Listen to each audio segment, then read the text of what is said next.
This is Democracy Now!, democracynow.org, the War and Peace Report. I'm Amy Goodman with Juan Gonzalez. I was in Geneva, Switzerland yesterday, on Monday, at the headquarters of the United Nations Human Rights Council. I had the chance to sit down and speak with the UN High Commissioner for Human Rights, Volker Türk, about a number of issues. In today's segment, we're going to look at Israel's attack on Gaza. We spoke soon after Israel issued new forced evacuation orders for Palestinians in areas of northern Gaza.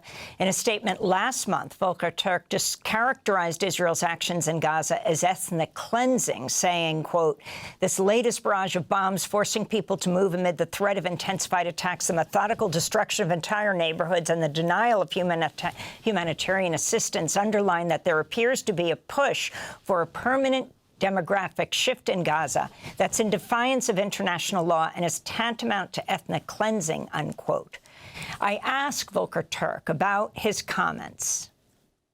You must imagine over the last over 20 months or so that the population inside Gaza has been displaced multiple times. I've heard it directly from some of our staff who told me that they had to move from the north to the south, back to the north and back to the south, and within these areas again and again. So it shows a group of people multiply displaced, and with the latest orders, they are essentially now confined to 1/5 of the territory. So you basically ask people to go again to 1/5 of the territory and empty up the land.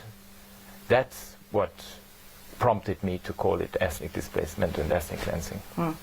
And just this past weekend, officials in Gaza say at least 81 Palestinians were killed, 400 injured, just over a day period. You have accused Israel of inflicting horrifying, unconscionable suffering on Palestinians. What is your response to the latest developments? Well, you have seen that they established the Gaza Humanitarian Foundation, which is essentially a militarized form of providing humanitarian assistance. We have seen at least over 600 people killed when they tried to go to these distribution points. We used to have, when the UN was still able to work a little bit more, we were having about 400 distribution points. Now it's limited to 4 or 5, and it's heavily militarized. And as a result, you see people being killed, you see chaos, because the fundamental principles of humanitarian action are not respected. So yes, humanitarian action is extremely important in these circumstances, and it's just not happening at the scale and speed that is required in order to save people's lives. Can you talk about Israel's attack on UNRWA itself, on the UN agency? So the fact that UNRWA was vilified in the way that it was actually shows that there is a total misunderstanding of the role of the United Nations. We are here to provide relief. We are here to help people in need. We are here also in humanitarian action to do this type of work. Unfortunately, we were not allowed to do it, and UNRWA was the prime target in all of this, which is very, very unfortunate and has really real-life consequences. Is it a war crime? I mean, the UNRWA, there are many things that happen in this war that are clearly war crimes. You know, collective punishment, issues of denying of humanitarian assistance. It's a very complex legal issue how to deal with UNRWA, and in fact it's currently before the International Court of Justice. I mean, the number of healthcare workers that have been killed, the hundreds of journalists who have been killed, those that are there to provide humanitarian aid.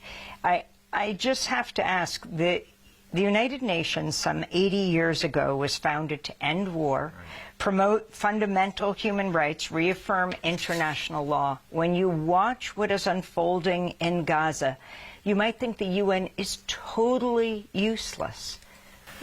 Well, the principles are there, and the principles need to be respected. That's what, let's not forget, why was the United Nations created? The United Nations were created after 2 world wars, with horrific suffering, 60 million people in Europe alone displaced as refugees, the Holocaust, atrocity crimes, massive violations of human rights, there was a sentiment, never again. We are going to establish a world order that respects territorial integrity, independence, that respects human rights and international humanitarian law.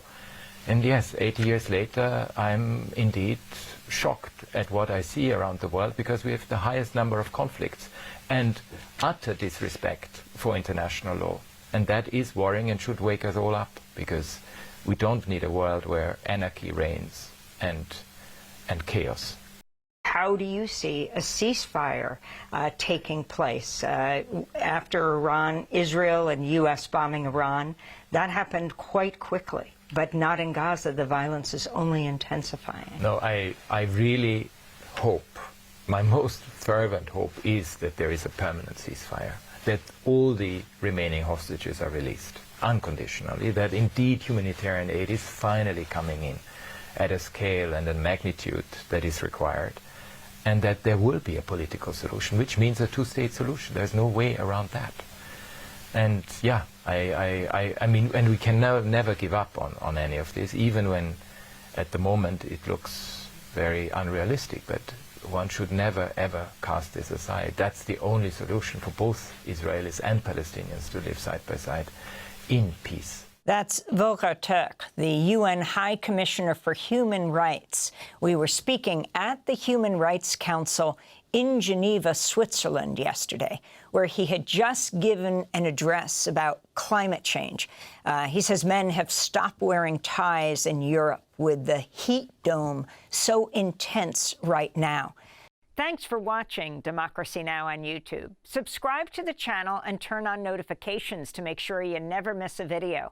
And for more of our audience-supported journalism, go to democracynow.org, where you can download our news app, sign up for our newsletter, subscribe to the daily podcast, and so much more.